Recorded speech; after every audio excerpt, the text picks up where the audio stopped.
All right. Thank you, Abby, for finding my cell phone. Glad I didn't lose another one. One of them is on the side of the road in Bowden, Georgia, somewhere. How y'all doing? Happy Friday, America. Hope everybody's doing well. Look at this. The market, forget it. As soon as Sweet Bobby calls a bear market, I mean, come on. It is over. We're back to being bull. No, we're not. Now is the time to put your hedges on because this market is going to crumble. We've got light volume. We've got up 1.07%. The VIX is down to 15. There is no fear in the market. When there is no fear, be afraid, ladies and gentlemen, because it is coming. Look at the AD is strong at 372. So anyway, we are above everything. All of our little lines, our opening ranges, all that are gone. And when you look at the big green monster, what you see is we have had two gap and go days. This is a gap and go day, which means it is a, say it with me, Matt Jollywally knows, it's a trend day. Trend day here, except looks like our trend day is kind of, well, we're at 2 o'clock, so it may end at some point, but it has been a trend day to the upside. So we are now overbought for the fair value zone below. So what we anticipate is in the coming days, we anticipate a reversion into these areas to test that. There's been no volume at all. See, it just popped right past that.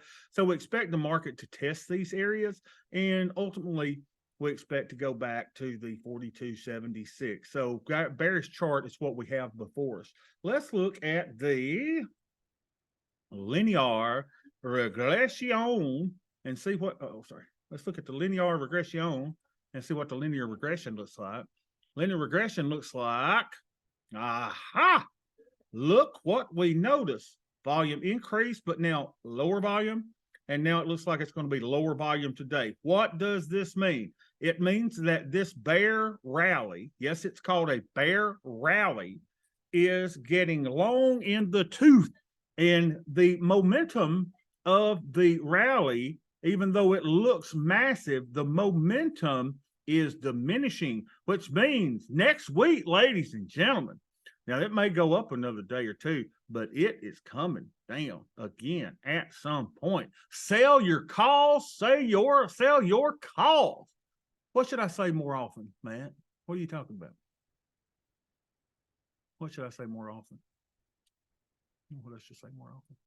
Hey, but it's a great day. Our little strategies are doing it. Oh, call a bear market. Yeah, I should do that more often because it helps our predictions, right? But it's still bearish, y'all. Still a bear market. Do not be deceived. Do not be fooled. But our counts are doing good. So let's see how our little count's doing today. Over here. It is at $40,409. $40,409. Let's see what that looks like. $40,409. Fire up the band, Rico.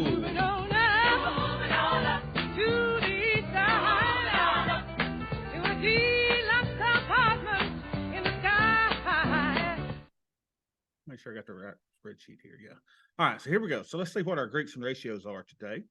Greeks and ratios are 62:10.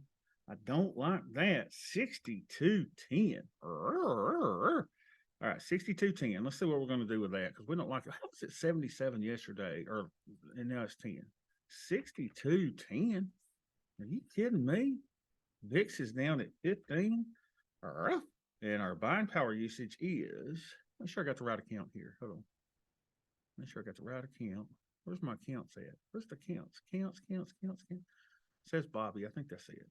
So we are at 62:10. Buying power is only 10,400. I don't know, y'all. I don't know.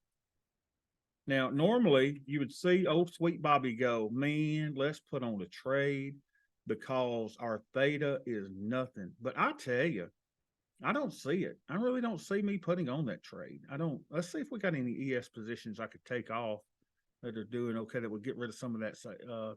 Let's see, positions. We got ES positions. What have I got here? This is a 0 day, 2,900 put, and this is a, what do you call it? A put 200 wide put debit spread. I guess we could take off. It's down. It's hard to tell what it's down. I think I'm going to take this off. Let's see. Close, balance, full. Yeah, let's close this off. Ooh, it's 70 cents. Why would I take that off? How many days it got on it? 25 days? I don't guess there's any need in taking it off because I mean, if I'm only going to make $70 or $35 from selling it, why would I do it? I don't know. I guess we'll leave it on. All right, but I'm not putting on a trade. I think now earlier in the week you said I think I'm going to get a better chance this week to put on a trade, and the market's just been up, up, up. So I've not had a better chance to get on an additional trade. So I think we'll just stay here. I think we'll just stay where we're at, and we'll just do what we do. Hey, how do y'all see? I forget how we see our little thing over here. Let's see positions. How do we? Oh, P&L. Here it is. Yeah, let's see what this thing looks like. Looks kind of ugly to me, doesn't it? You? I mean, profit. Do I have some calls on? Do I have calls on? Why would I? Or have I got a future on? Have I been? Let's see what our positions are. Do I have a future on? What is up with that? Let's see. Futures. Am I long the future? No, I don't have any futures. Options. Do I have calls on? Hold on, guys. Look. Put call. A 42-day call that is up $33. That's fine. I mean, it's not my delta this problem. I need more theta, and that's not going to help if I were to take that off. Okay, I'm just trying to see what I got in the account. And again, we're up $4,000 on the year, up $252 on the day. We're over $40,000, 44.5. I mean, the account's doing great. There's nothing to do here, even though we don't have a lot of theta. Questions? Comments. Ed in here twice. Ed, how is your wife traveling the world and Ed's still stuck in Louisiana? Never have figured that. She is traveling the world, y'all. Ed's got all this big dollars now, and he's it's all a matter of choice. Is it? You just want to stay at home and let mama travel the world, huh? Nah, she went with her lifelong best friend. This lady's like her sister, so they're on a little girls trip. Okay. All right. So everybody's doing good. Always helps the girls trip. All right, so let's go to the Crimson account. Let's see how we're doing over there. Crimson. So everything looks good here other than our theta. But I'm not going to put theta on when I think. Now, I could sell a call. I mean, I could sell a call or a call spread, but, I think I'm fine. I think I'm good. All right, let's go to the. Yeah, I was about to ask you on that call that you had open that you still have it looked like a surprise. Maybe you ought to take that little stinker off. How much premium is there? Is it even worth having on? It's still profitable. Yeah, it's profitable. 88% probability of success. It's 67% profitable. I guess that's good enough to close it, isn't it? Well, would you close it, Ed? What do you want me to do, Ed? Well, especially since you weren't sure it was there, I think I'd be inclined to close it, but it's not really hurting you. Yeah. I may just put. But it's the call side. Yeah, I hate the call side. This is so much easier to do in puts, y'all. Ed, is your positions doing well? I got mine in. I'm kicking it now. Yeah. I mean, I've been kind of operating on vapor the last 2 days because so much premiums comes out. Like, you complain about your theta. It's not hard to do after this massive, 5% plus rip or whatever on the S&P the last couple of days. So I'm glad I don't have. It's not a bad problem, but theta is running low. Mm-hmm. Yeah, I'm glad I don't have any. What is this? Probably spreadsheet from 5/16. This is it. Now, what does not look right here? 22. Hold on. Make sure I got the right account here. Oh, I got the wrong account. Now it helps. I got too many accounts running. 24,110. Let's have this one more. 24,110. Oh, y'all, 24,110. Fire up the band. Well, we're moving on now. Moving on up to the side. To a deluxe apartment in the sky. Is that right? I mean, that just sounds like, I don't know, man. Is that right, Ed? 24,14? Looking above, what falls can therefore rise. So yeah, it could be possible. 24,110. That's what it says. And we didn't record it yesterday, so we had gone from 23,147 to 23,951. Okay, 24,110. Looks like it's right. Here's what I don't like, Ed, and y'all talk to me. Let's just talk, baby. Can we? I don't like that this thing can go from up 4% with my net leg just on the 25th of the month. And then all of a sudden we can walk back up to 14%. I mean, doesn't that sound like, what am I trying to say, Ed? This seems like excessive movement to me. It's too much volatility. Yeah, it's too much volatility in my P&L. But are y'all getting that are in the 1-1-2s, or is this a 1-2-1 thing? Victor maybe can speak on it. I don't like that. I don't like me going from 4% and making 10% in, just a couple of days. I had a similar, I think I had a 7% jump this week, and I had a 7% down over the last 3 or 4 weeks. So basically made up for whatever was lost over over the course of a month. But I'm putting on some new trades that will hopefully dampen the volatility in the future. But yeah. What are you can you elaborate on that, on what you think that you can? Yeah, I'm doing some version of that ratio, kind of along the lines what his guy from Tony from Mexico was doing on his on that show, because that's it's just another put debit spread being paid by additional naked put. But at the moment I'm doing 2 put debit spreads and paying with 1 naked, just to keep my instead of doing like 1-1-1, I'm doing 2-2-1, just to keep my notional exposure for those additional put debit spreads down. And so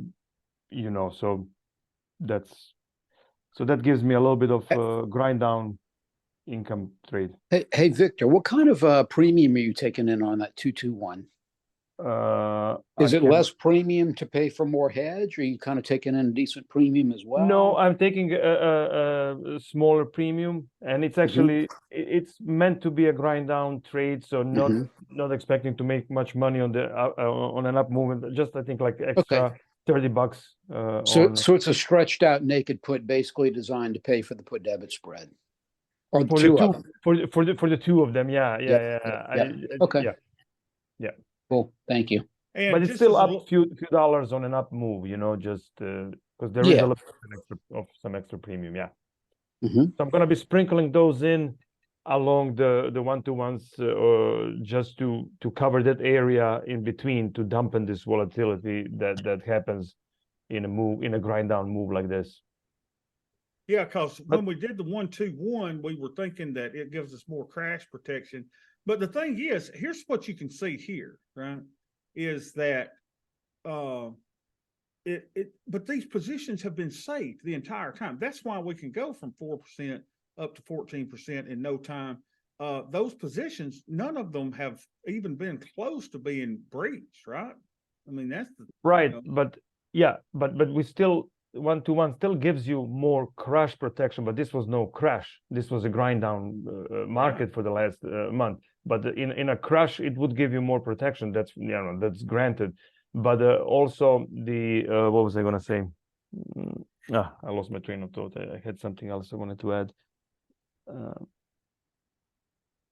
Forget. Sorry. If you think about it, just let us know. But I mean, I am really pleased that the positions were saved. We just needed to let things settle down. Right. I remember what I wanted to say. Yeah. So I think it depends a little bit on whether you have a stop loss in your plan or not. Because if you don't have a stop loss, then yes, your position, I mean, you're doing it at the 8-9 delta or less. So for the most part, most of the times you will be safe. Now, there's trade-offs, of course, for that. But if you do use a stop loss, let's say a common one is 2x, right? 200%. So with the 1-2-1, at least the way I look at it is, and it doesn't have to be 1-2-1. It just has to be like a larger protection to the downside. It doesn't have to be exactly 1-1, but it allows you to use that extra protection to extend that. So let's say that your trade, the naked put, would normally reach on a move down would reach 300% or 250%, and you would have to close it. Now with this larger put debit spread, you can offset that and give this give this naked put a longer time to stay in the trade, which you would normally have to close if you want to honor your 200% stop loss. So in that kind of a case, it would be worthwhile, but that only happens in a stronger pullback and not in a grind down market. So yes, for a grind down market, 1-to-1 or any trade like that will not give you. You will still have your position safe. Like that's why you have this volatility in the account. You're safe. You just lose money temporarily unless the market continues to go down. So I'm back just to my all-time highs as well, like you probably will be. yeah, I think this is probably, well, considering the money I've taken out of it is probably, I think this is an all-time high. I think we're at all-time high. I don't think we've been up, well, we were 14 whatever, but 1424, and today we're 1445. So yeah, this is an all-time high in the account. Let's see how we're doing compared to the S&P 500. That would be interesting to see. Okay, so we finally, and we thought we would do this, right? We thought that the day would come that we're going to overtake the S&P 500 performance, 14.45%, and things look good. Things look really good. Oh, let me give a little shout out to our Muscadine Mafia session today that is open to Ninja Nerds. Hello, ladies. Hello, ladies. Today, we are going to talk about the 441 and the 221 that Tony talked about. So I think that will be interesting today if y'all will be here. John, did you have something? I see your little light went off. Yeah, Bobby, just wanted to throw something out there as well, especially as you were talking about how your Netlick has been jumping up and down. I think it's a lot easier to trade when the VIX stays around 20 or higher, because what we had, what was it, 2021 or 22, I forget which now, with the grind down, the VIX was always kind of high and you always got good premium and you always had the hump to help you even get some more profit. What we've just seen in the last week is going from the 20 range all the way down to 15. Well, that's a 33% drop, or wow. I'm sorry, 25% drop roughly. So, it's VIX that's causing these premiums and stuff. And, I got to be honest, it's a exercise in patience. I would have never thought you would not put on a trade when your theta was that low. And I think it's the right thing to do, because where is the VIX right now? It's at 15. Yeah. So for the most part, that next, whatever you want to call it, 30, 45 days, if you were to open a trade today, you've got a higher probability that VIX is going to go up, not come down. So it's been interesting to observe this cycles that we've had with the VIX right now. Yeah, but a couple of weeks ago, you were putting on trades at a VIX of 14 and 15.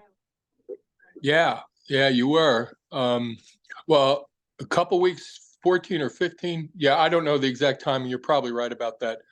But to me, it's kind of like if you're scheduling your trades in, you don't really care where the VIX is at. But when you get to the point where the VIX starts rising and you're adjusting trades, like we had a couple rolls in the last, couple weeks, well, then all of a sudden it matters, because you want to get those rolls off. But then when you're putting in the new trades, guess what? The VIX is down low again. So I still think mechanical is the best way. It's just interesting to see how it changes with these cycles in the VIX. Yeah, look at this, y'all. Look at the difference in my deltas in just 2 days. I mean, look at this. Our theta was cut in half from just 2 days ago.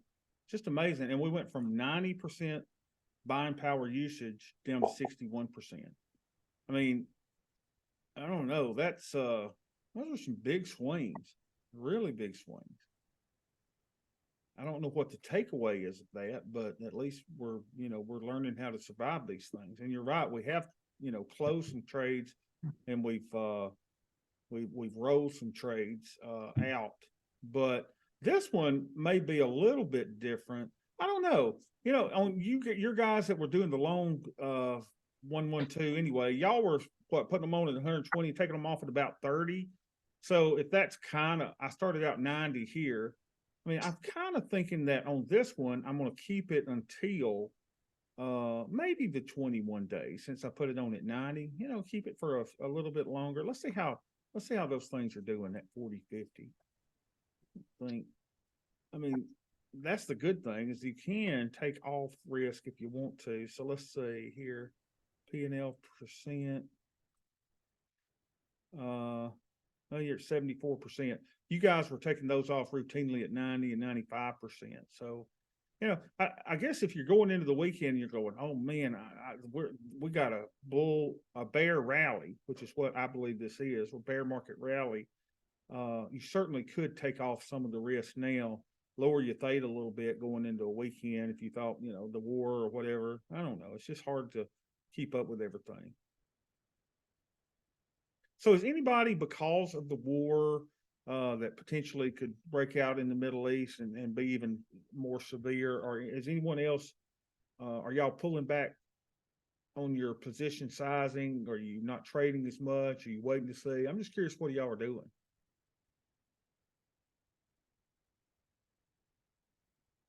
Well, the buying power expansion forces you to pull back because you don't have the buying power to put on any more trades.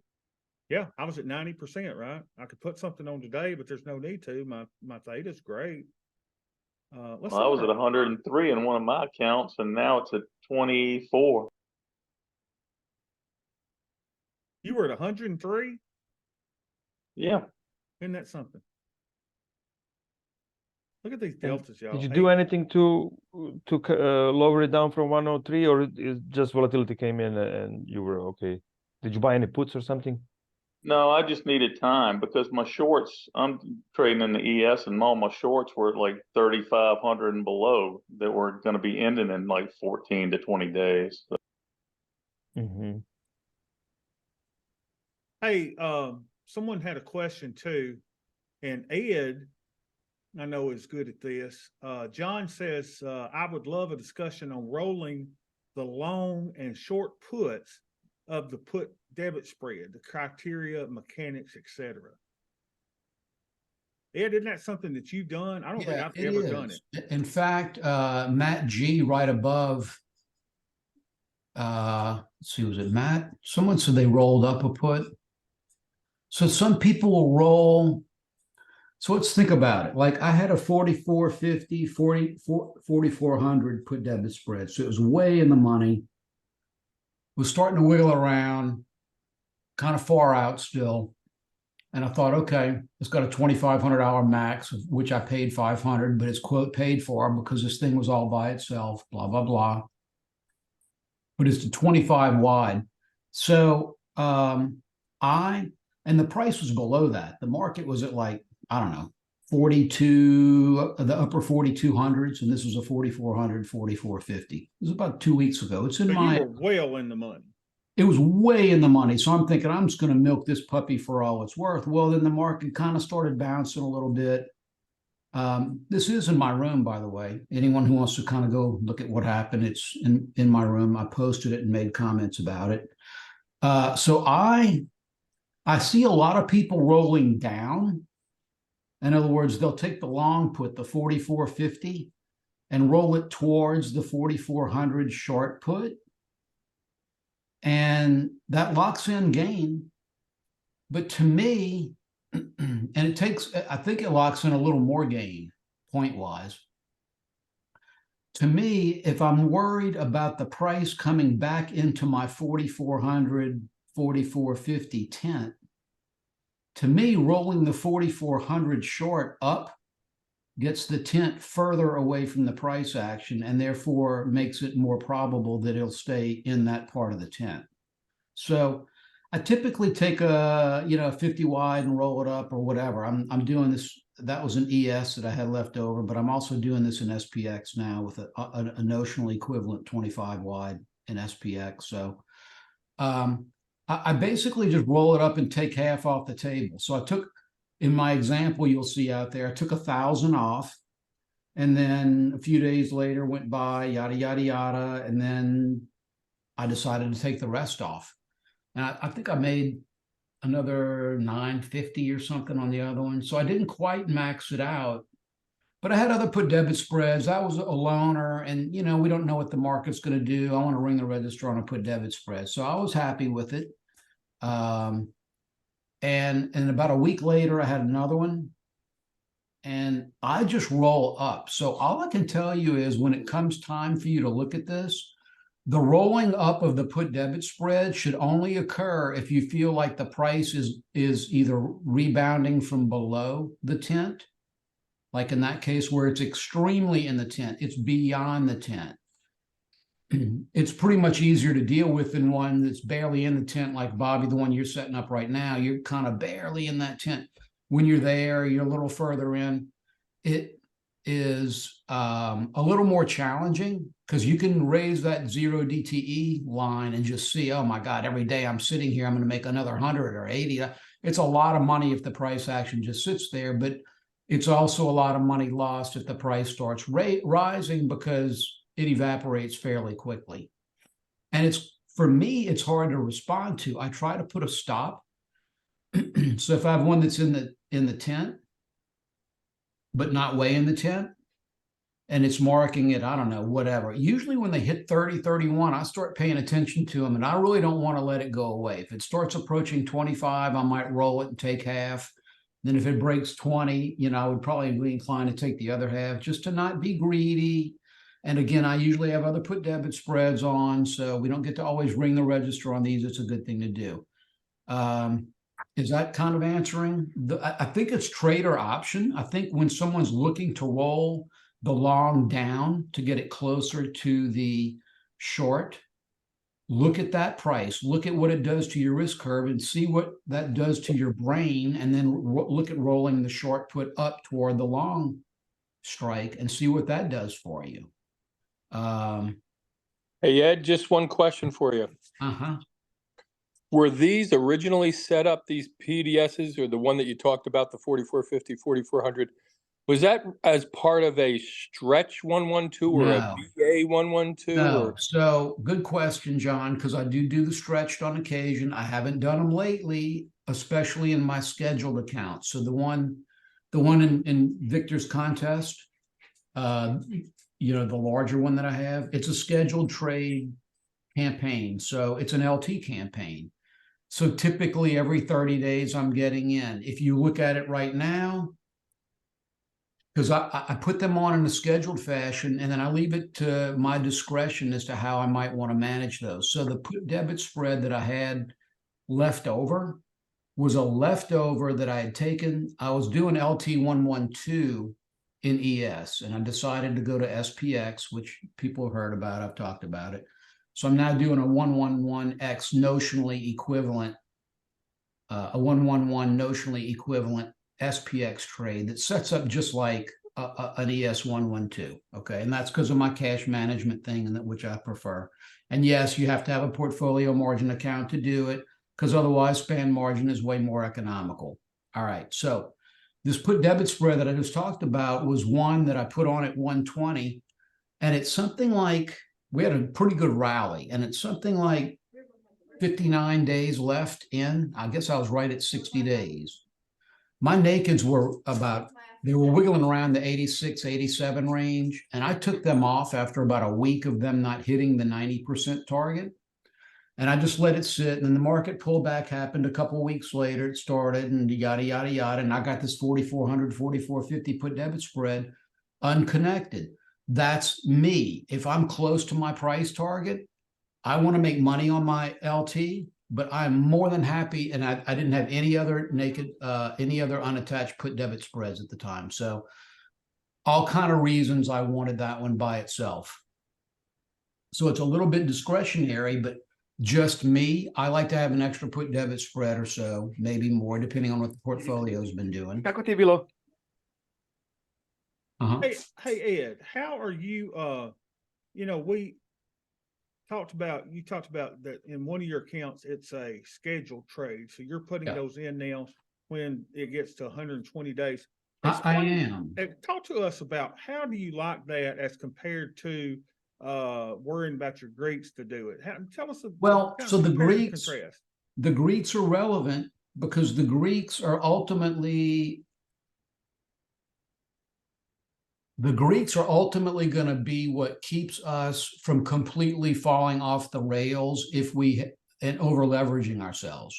Mm-hmm. So you can do a scheduled trade, but are you calculating it correctly? Is the market blowing up more than you thought?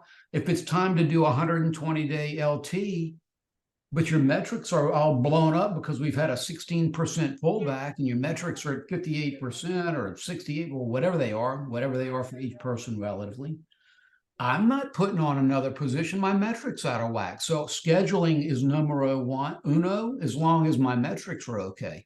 Now, if I have a trade that's remotely profitable or able to be gotten rid of, and I want to put on another trade, I might take off a small loser to put a fresh one on, because obviously volatility has gone through the roof. So if there's one I could take off that I had on already, I might take a small profit or even a small loss to throw on new risk and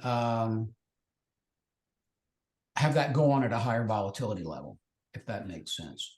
So it's kind of, I'm all over the place. John, is that answering your question? It was an unattached put debit spread. Go ahead and let me make sure I'm answering your question correctly. Yeah, no, that's helpful. So it started out as an LT 112 is what I heard. Yeah. Yeah. And you took some profit on when you say unattached, I'm assuming that means you closed the naked puts part. The naked only. Yeah. Yeah. And see, this is where I'm a big schedule guy, but I have to have my discretionary ability because that's just the way I do. So my 43 DTE put debit spread from an LT that was put on roughly, 70 days ago. I don't have a naked attached to it. It got up in the very profitable range and I took it off, and I took it off early. And I went out and I couldn't put on a 120-day one yet because I had just done one like 7 or 8 days before. I took off the naked at the then 50-something DTE LT and put on, I did this 8 days ago. So I did it with 141 days. I did 141 DTE LT. Yes, it's longer than 120, but I had just taken profit off and I wanted to keep them spaced out because they're still 28 days apart. So right now, that one that I took out at 141 is at 133. And the nearest one next to it is at 105. So I'm 28 days away. So I'm maintaining that 30-ish DTE separation, if you will. And then my 105 is followed up by 77. What's that, 23? That's also 28 days. Yeah. So I have mine, they're spaced out in LT fashion. And this might be like, what the hell is this guy talking about? I like to have some extra put debit spread protection on. And whenever I have a naked that's cranking out a big old profit, like right now, my 133 DTE, I've got $1,145 profit on it. It's way ready to be yanked if I wanted it to. It's so far out, I don't know what to do with it. I'm going to leave it alone. So I'm not going to overfiddle, but there is a method to what I'm doing, which is I like to generate near dated put debit spreads for the campaign because they're what helps us in these intermediate drawdown periods. Yeah. Hey, Ed. Yeah. It used to be, if I remember correctly, you were a guy that, picked a target like a $1 debit or something when the nakeds were getting to about 94%. Or you must be going earlier than that in this case. So my original, like a year, I think I was doing it in last September. I was taking the nakeds off at 85 to 90. Typically, I rarely let it go over 90. And I was a serious lone wolf in the sea of option trading in the little realm with which we live. Everyone was taking it to expiration. Everyone's throwing rotten tomatoes at me for taking them off early, calling me a clown, et cetera, leaving free money on the table, yada, yada, yada. That was my way of creating the unattached put debit spread, which from the beginning for me with the 111 has always been my hedge by default. That's what drew me to the trade in the first place. I was selling short SPY puts by themselves before then, and I ran across this. I'm like, well, this seems like a good way to hedge until I can figure out something else. And lo and behold, it was a great thing to figure out. It almost basically takes care of itself, except in a massive bombshell event. So that's what drew me to do it, was the desire to have unattached put debit spreads, number one. And number two, at the time, John, we were selling like $12 and $13 111s when we started all that. And whether it's a 111 or a 112, so that buck and a half, that was around 90%.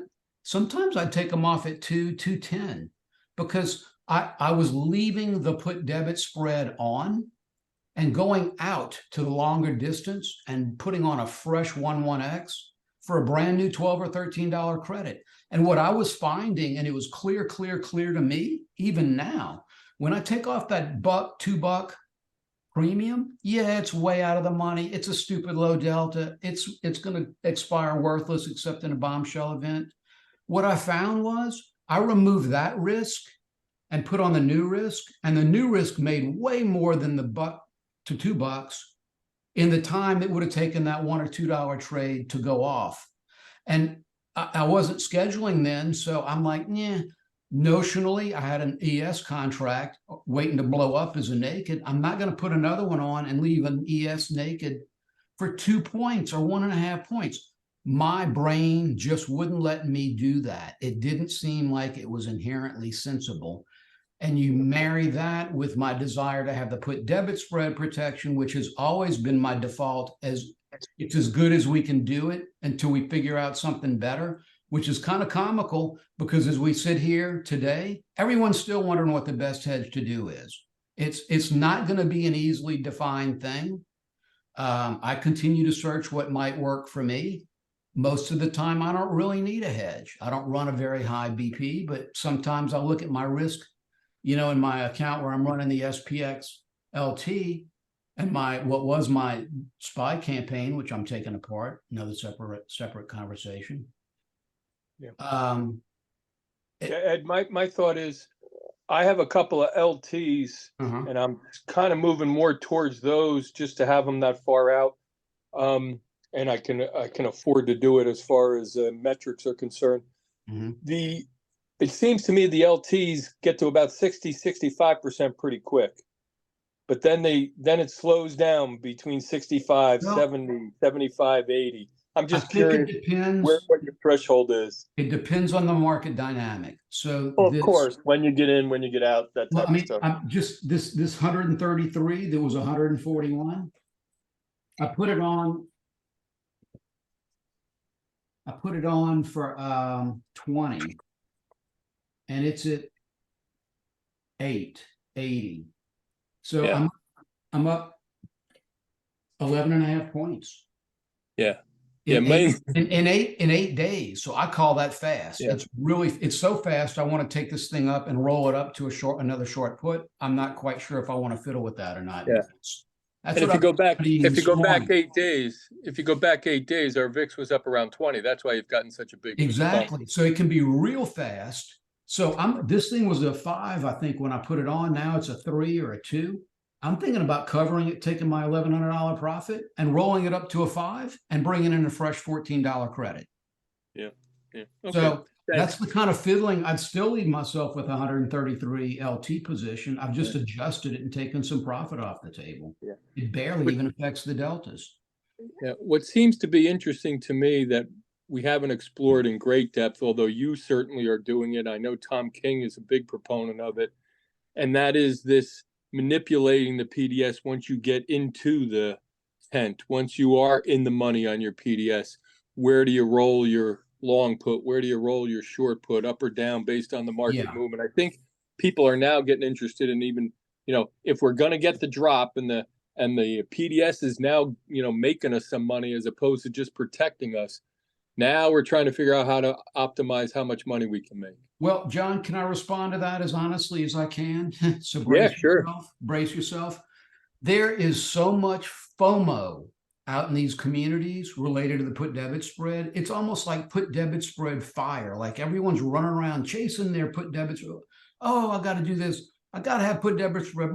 Look, I'm enjoying, don't get me wrong. I've clocked over $4,000 worth of put debit spread profit in the last couple of weeks. It's basically maintained my portfolio stability. So I'm sitting at all-time highs right now in the one where I have this LT campaign running. And it barely went down in this huge pullback. and then poop, it pops to a new high again. And I mean, it was vicious earlier the last couple days. Yesterday and today, I'm kind of running on vapor because my nakeds have come down and my put debit spreads are starting to lose it. Because like someone in here said, oh, my put debit, the price is coming out of my put debit spread. Yeah, it's no fun. And I had 3 that have now come out of the put debit spread in my LT campaign. I can't just rip them out and leave a gutted piece of the campaign. You have to leave this thing intact, or there's going to be unknown negative consequences when we have a pullback a week or two from now or whatever. So unless I'm going to do something creative where I take off a very profitable naked and just simply roll it up from a 3 to a 5, which I don't perceive as a huge risk, that seems doable.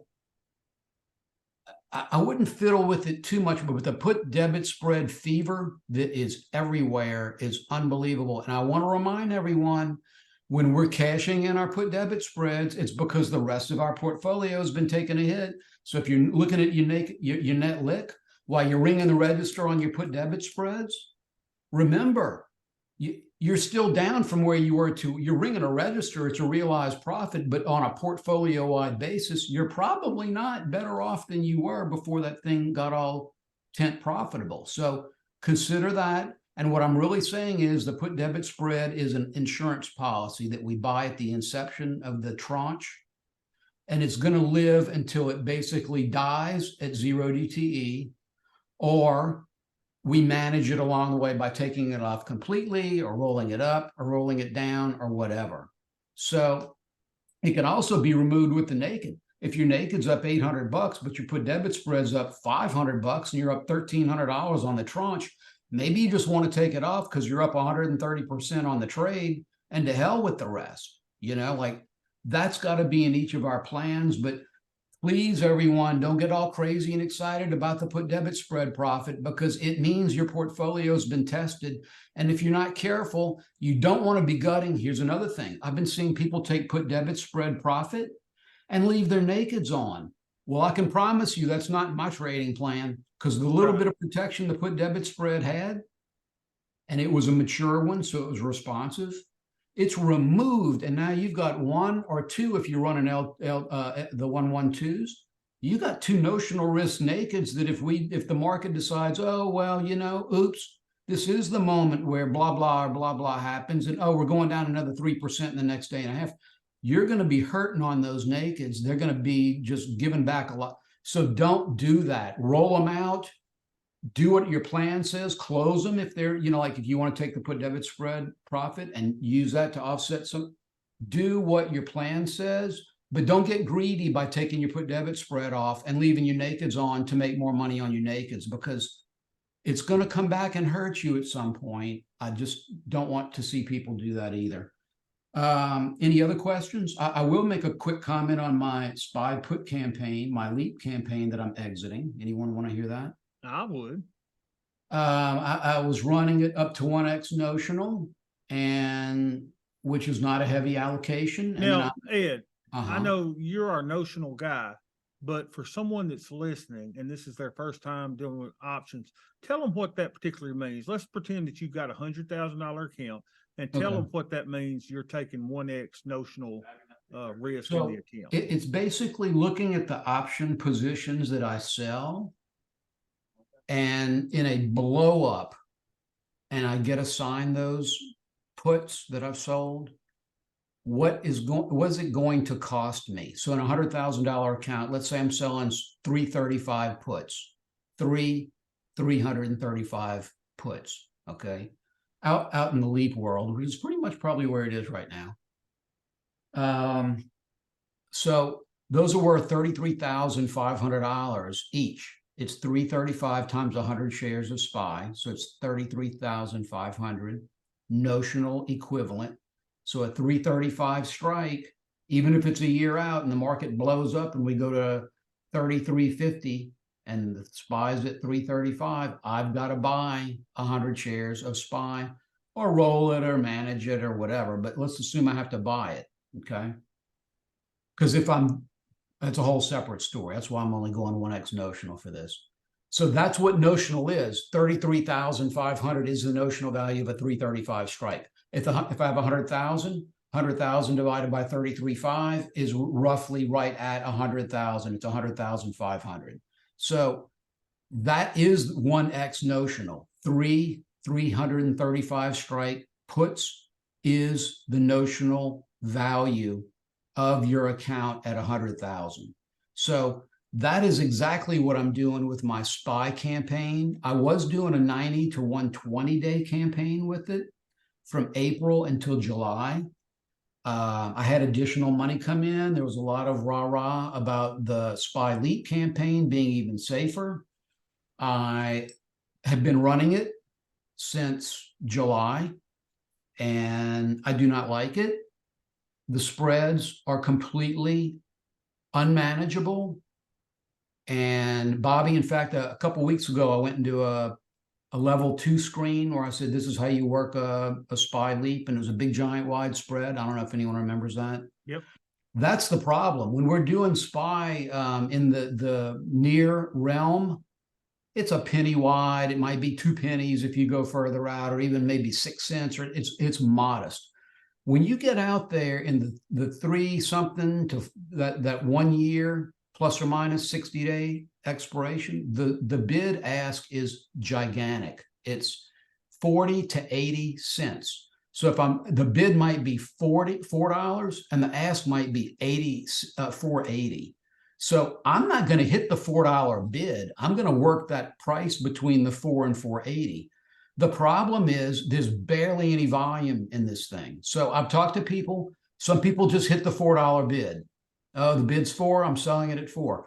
Well, the ask is 4.80. So if you turn around and change your mind, you've lost 20% on that trade just to get out. That is no good at all. I've also seen, including day before yesterday during the FOMC, the bid-ask spread went beyond $2 on these things.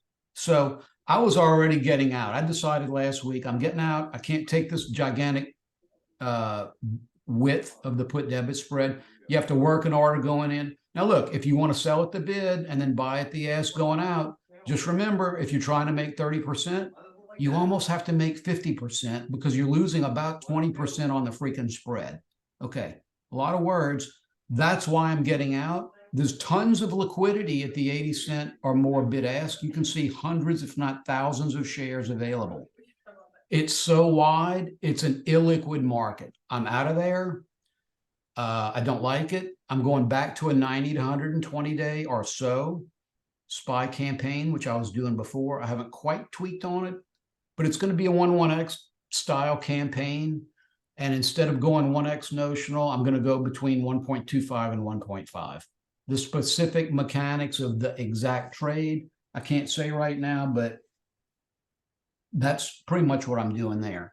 So, and my thinking is on the SPY campaign, I don't have to worry about the market blowing up. If the market explodes to the downside, I have enough money allocated because I'm 1x notional to accept assignment on all those SPY puts. So if the market goes from 420 to 330, I'm going to eat a whole bunch of 335 SPY puts, and I'm going to be down, a couple thousand shares at $5 a share. If it goes down 50 points below my strike, I'm down $100,000. If it goes down 100, I'm down $200,000. At least I can, just like that, spit off what I am. In all these contracts that I'm in, I mean, my modest 1 tranche LT campaign, I'm at like 5 times notional on that thing. If the market goes haywire, good luck. That's where my risk, I don't want to be messing with the SPY puts. At the same time, I might be messing with my big leverage. So I just don't lever the SPY puts much at all. And I don't consider 1.25 to 1.5 overly excessive when it's guarded by a whole big bank of put debit spreads to go along with it.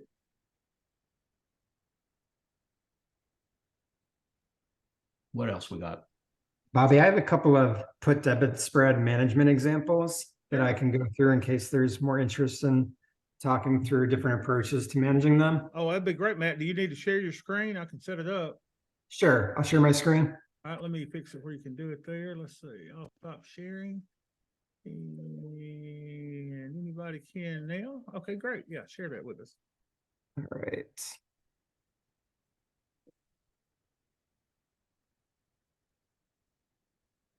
Okay, can you see my Tasty platform? Yeah. All right, perfect. So I'm gonna go over and let's look at this one right here. So this is one example where I was able to cash in on $21 out of the 25 maximum that I could have with this roll. Mhm. So I had the 43.50 put. And what I did was I just did some experimentation. I said, okay, what if I roll it down to 25 points lower? So I'm going to lock in some profits. And by doing that, like what percent of the max profit am I getting by selling it for $21? So I just put it in my calculator. I'm like, $21 divided by the 25 that we know would be the maximum that we could lock in if we held it to expiration, gave me like 84%. So this roll, I'm only giving up like a potential to earn like 16% more by holding on to this till expiration. So I kind of used the rule of like, if it was 80% or more, then I was going ahead and doing the roll to lock in that gain. So I did the same thing with the example above here.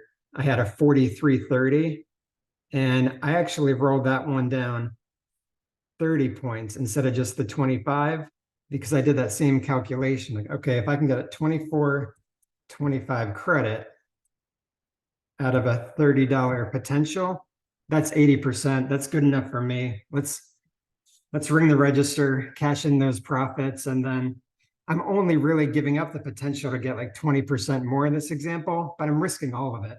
Like if I hold on to it and, well, in this case, the market did reverse and went the other direction, I'm losing out on these potential gains that I was fortunately able to lock in on. So that was my thought process on managing them, just trying to get 80%. I know other people will actually strive for even a lower profit potential, like 50%, but I was thrilled to be able to lock in 80% on a bunch of these. And how'd you come up with that number? Is that just something you were comfortable with, or what? Yeah, there wasn't really any science behind it. I was just going through my spread and say, oh, there's a bunch that I can close at a pretty close to max profit value here. So I just took that opportunity and ran with it. And did you also close the short naked put that was associated with it? No. So for the nakeds, I manage those differently. Mhm. So in these two examples, they still have some protection because this was originally a 50 wide. So there's still a $25 wide out there. And I've taken a bunch of profit from that original 50 wide spread that's locked away in my account now. And for the nakeds, I'm letting them sit. And if the delta of the nakeds gets to be a 30 delta, then I just roll it out about 30 days or so. So I'm comfortable with that approach. And Matt, have you had to roll anything with this down move in the market that we've had? Did you find that you had to roll anything that something became a 30 delta? Yeah, I have a couple examples right here. Let's see. So where we've got this $56 debit and a 57 credit. Mhm. That's one. I think I just had two problem children. Two. And that was one other interesting thing was the problem children were just from the 1-2-1s versus the 1-1-2s. And as everybody knows, the main difference, or one of the main differences with the 1-2-1 and the 1-1-2 is that when we establish the 1-2-1, the delta is higher. It's more like a 9 delta typically, what people are doing. And the 1-1-2, that's further out of the money. It's down at the 5 delta. So I didn't have to roll any of the 1-1-2s because the market didn't end up dropping far enough for that to occur. Good observation. Yeah, good. Thanks for sharing this, man. This is good. Sure. Anyone got anything else? I feel like our discussion today has been so good. It's more like a Muscadine Mafia session. So I think what we'll do is count that as Muscadine Mafia. That was great, Ed and Matt and everyone that shared. Really good discussion. A lot of people participating today, which is really, really good. This is how we learn, y'all. This is how we're like, oh, Victor and I are like, well, we've got some volatility going in our returns here, and Victor's working on things, and some of you 112 long-term people did experience that. So it's been really, really good discussion today. So let's roll our 441 and 221 discussion to next Muscadine Mafia session. I probably should have stopped the recording and done this as Muscadine Mafia session, but it's been a very good in-depth discussion. Anyone got anything before we go? I'm really happy to see accounts at all-time highs. We're now beating the S&P 500. I don't think we could be in a better position. I thought of another advantage for the 112, Bobby. Yeah. And that's also going out to the 120-day expiration versus like the 80 or 90, because by going out that extra month or so and selling the puts at 5 delta, that really gets you way far out of the money. So that's another thing that helps to. Yeah, you're way out there, aren't you? I mean, we're way out there, which is really, really nice. Okay, So it guys. gives you breathing room before you hit that 30 delta mark. Yeah, really good. Yeah. And like you say, you only had to roll those in the 121, not the 112. So interesting. All right, guys, great discussion. Yep, but Appreciate can I everybody just being jump here. in? Yeah. Can I go just ahead. jump in? Because because if you use 121 versus 112, the nakeds, it has nothing to do with the naked. So you could do your 121 with nakeds at 5 delta, because you're still spending about 25% of your, unless you're doing the one that you spend less money than on the put debit spread. I'm sorry, I forgot. You guys spend less money on the put debit spread. You don't spend 25%. How much? Yeah. By the way, what's the percentage of the collected premium that you spend for the put debit spread? I think Tom was saying like he's wanting to spend like $8 or $8.50 versus what premium received? versus what the $10 $9.75 that we're normally paying. No. Versus the premium how much you collect in premium? What is the amount collected on the 5 delta, y'all, at 120 days? I don't remember right off, Victor, what it is. Okay. All right. No problem. Let's pull one up and see. Yeah, we can do that. Let's see. Let me share my screen again. Let's look at it. Where did it go? Where did the screen go? Here we go. So share screen. Let's pull it up. All right, everybody see it? So let's go over here. We'll go to MES trade table, go to what, 120 days. So 15 there, what is that? 12 there. Well, I guess we'll go to 132. We're going down to a 5 delta. So here we go. 5 delta, bringing in 15, so about $16, Victor. Times 2, so $30, right? Yep. So say And 30 bucks. And then you spend what, 8? Yeah, $8.50 on the So you're still spending 25% of your collected premium, unless I'm missing something, right? Because that's about what you would do on 121. So it's just a matter of, so you could still do the same thing. I'm just drawing the distinction is between this, because when you say like 121 has to have different naked, like at 9 or 10 delta. They can also have it at 5 delta. You're still spending the same amount of money, roughly. But that's beside the point. That's an interesting observation for sure. Okay. All right, guys, great discussion. Y'all have a wonderful, wonderful weekend. I will see y'all Monday.